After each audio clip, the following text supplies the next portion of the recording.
Fairies are most likely to show themselves to the poor, the simple, and the sincere, and have little patience for those hypocritical or vain. They also shy away from academics. They are most likely to show themselves to those as genuine and pure as the fairies themselves. Those who have gained an affinity with fairies are fortunate indeed. A woman once found a fairy lady hoping to cross a stream. She offered to carry her across so that she would not sully her dress. As a thanks, the next morning she awoke and had been gifted with all the knowledge of the herbs and spells in the world. She became a fairy doctor, and as such could heal any illness from anyone for the rest of her life. A man once similarly gifted was given a book with all the knowledge of the fairy doctor, though he had to wait 7 years to use it. After only 3, a friend of his fell ill, so he opened it early, and the latter 4/7 of the book turned to ash and were unusable, although with the remainder of the pages he could heal his friend and anyone else who came to him as long as he lived.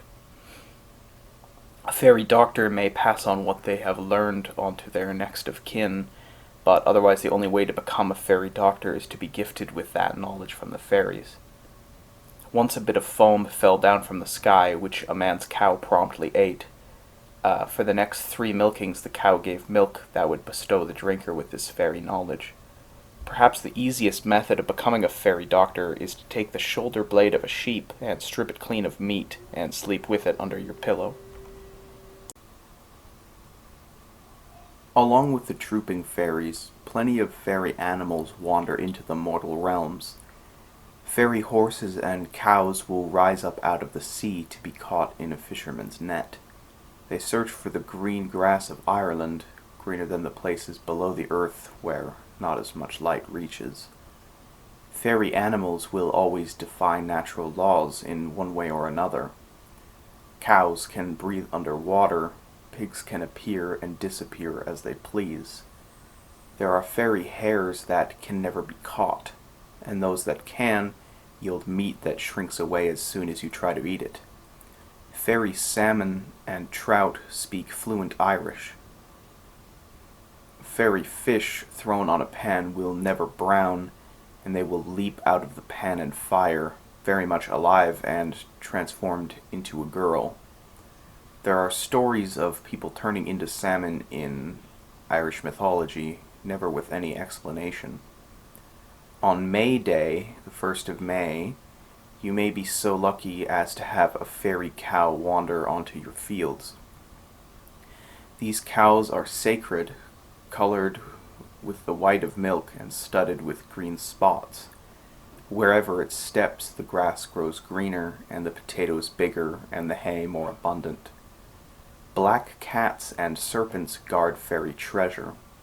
Cats themselves are said to be descended from serpents, which is why they are impossible to kill and dangerous to meddle with. For some reason, there was a strong mistrust of cats in Ireland and Scotland in the medieval times, and this can be seen clearly in the witch trial era. But I digress. Whenever I get around to talking about leprechauns, I'll tell you more about fairy treasure. I should also mention that all seals are fairies. Seals are very sacred to the Irish and Scottish. Some of them, but not all, are selkies, which I shall also have to talk about on a later date. Perhaps even more spectacular than the fairies themselves is their homeland of Tir na Nog. Tir na Nog, also called Fairyland, means the land of the young, because it is a land of eternal youth. Those who go there never age. The old Irish hero Oisin took a fairy wife and lived there for 3 centuries, but he returned to the mortal world and withered away. The hero Conla, however, never left and resides there to this day. The Irish gods and heroes, as well as fairies and ghosts of mortals, reside in Fairyland. There they eat golden apples, and hunt, and sport, and feast, and make love. Tir na Nog appears differently for different people, depending on their desires. There is a plane of pleasure, a plane of sports, as well as a land of promise and a land of light. Less is known about those. Tir na Nog is everywhere and nowhere. Some say it's on the islands west of Ireland. Others think of it as deep under the sea, and there are plenty of passageways into the realm through the fairy raths and palaces. When it is under the sea, it is often called by its other name, High Brazil. High Brazil is depicted as a kingdom of the mermaids, which mermaids are a kind of fairy in Irish lore. A fisherman may find fish with grains of wheat in their stomach, having fed from the fields in the kingdom below. Where the water in lakes is clear, you may see the tops of towers poking up. A man once swum down to such towers and arrived at the bottom on dry land, with green grass and blue skies with clouds above him. He was no longer under water. The skies of Tir na Nog never blacken, and the waves are always gentle, and the storms and droughts never come. Water from the wells renew all who drink from it. Whatever they eat or drink delights them. All is fulfilled in this land of perfection. Many have looked for the land of the young, but few have found it. Sailors will see it off in the distance and know at once what it is, but when they sail towards it, it disappears like a mirage. Mortals aren't supposed to enter it without permission, though casting an arrow barbed with hot steel at the island will cease the spell, the heat burning the land clean of illusion. Rarely you may be so lucky as to have a damsel with a silver-leaved apple branch beckon you to the land of the young, where wood does not decay and people live without sin or shame. She will bring you to her home in the sensuous paradise of Tir na Nog. If you wander alone at night in the quiet places of the world where no cities or people are anywhere near, you may be hit with the fairy blast.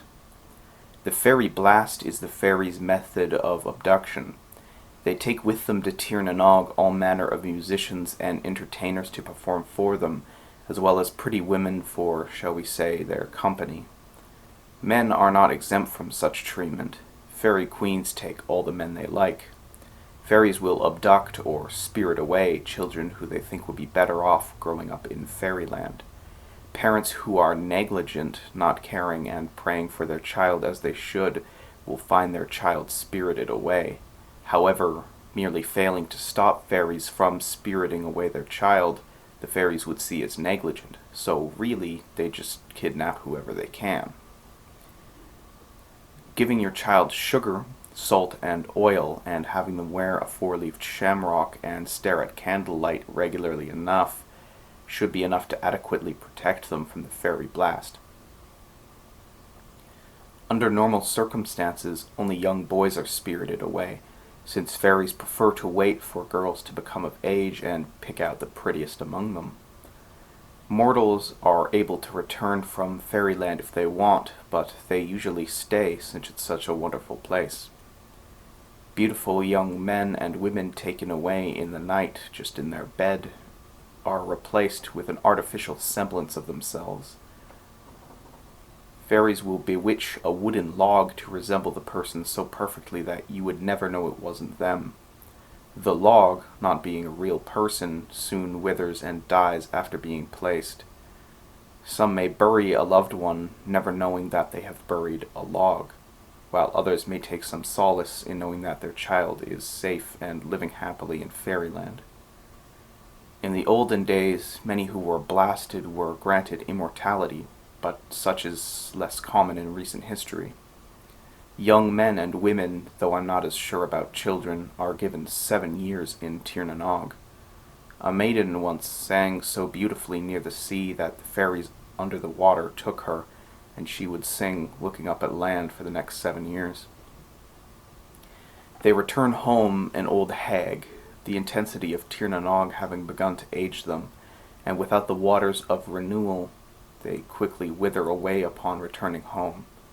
But for the time before their death, they pine for the land of the young and actively search it out. Those who return home have often danced their toes off, and that's not hyperbole, they literally dance so hard that it wears down their toes. This condition of pining for fairyland may be cured with a tea brewed from the leaves of foxglove or lusmore. Thankfully, those who pine for Tir na Nog will be sure to return there soon after death. There is much more mingling between the land of the dead, or limbo as it is called, and fairyland than there is with either and the land of the living. Ghosts love to wander from their realm into Tir na Nog, though fairies never enter limbo. I'll have to talk more about ghosts on a later date. Sometimes those who have had their child taken away by fairies are even less fortunate. Rather than a bewitched log, a fairy changeling may take its place. At first, a changeling resembles your baby, but as it develops its scrunched features, hairy body, and clawed hands, you may have your suspicions. And if not, then perhaps its ill temper, foul mouth, and general ugliness may do it for you. Before they are a year old, they have a full set of teeth, and if ever you tried to stop its constant whining for food, you would surely be eaten out of house and home. These changelings are fairy rejects, and can you really blame the fairies for not wanting them? If there was ever any doubt whether your child was a changeling, you can put a set of bagpipes by their cradle, and they wouldn't be able to resist playing very surprisingly good music. Even a fairy reject can't help themselves at the opportunity to play sweet music. Another trick is to boil eggshells. A changeling can't help but laugh at the notion of preparing such an impractical meal. They will laugh in the deep voice of a man that they had been concealing up until then. Interestingly enough, the English version of the changeling is called an oaf. So the original meaning of the word oaf was to imply that someone had been replaced with a fairy reject, which explains their clumsy or stupid behavior. I already love this word, but knowing this makes it better. There are two ways that you can get your child back from fairyland through the changeling. Neither are particularly kind. The first way is to heat up a shovel until it is red hot, then to use it to pick up the changeling and toss it in a fire or dung heap. This will cause the changeling to be destroyed, and your child will be returned to you. If that's a bit too much to stomach, you can also force foxglove tea down its throat, which will cause it to burn its entrails out. However, if you think that changelings deserve rights, you may also get your child back by threatening to burn down the fairy fort. And if that doesn't work, you can tie a length of black thread to a briar bush outside of the rath, and tie the other end to your hand. This will ground you in the mortal realm, so that you can enter the fairy fort brandishing a black-handled knife. Such a weapon will be enough to deter fairy protest as you walk in and retrieve your child from the kitchen where they'll usually be. So long as they haven't yet fed from the fairies, and I quote, enchanted breast milk, they should be able to return home safely. If your wife is spirited away, you can only get her back by finding the fairies and fighting them with a black-handled knife. Though, if they leave you a dummy wife, you can take her girdle, burn it, and bury the pin somewhere where it can never be disturbed, and the semblance of your wife will vanish and she will return. Unfortunately, in recent times the use of girdles has declined, but you can at least probably get a black-handled gun now, so that makes things a bit easier. While it's easy for the modern person to dismiss fairies as childish and girly figures, that doesn't at all do justice to the incredible depth and beauty of their lore. I was surprised just how interesting I found this. I knew it would be interesting, but I didn't necessarily expect the incredible level of depth I was able to reach with this video. It's difficult not to arrive at a state of respect and wonderment for the fairies. How wonderful would it be to live in a simpler and more magic world that our ancestors lived in?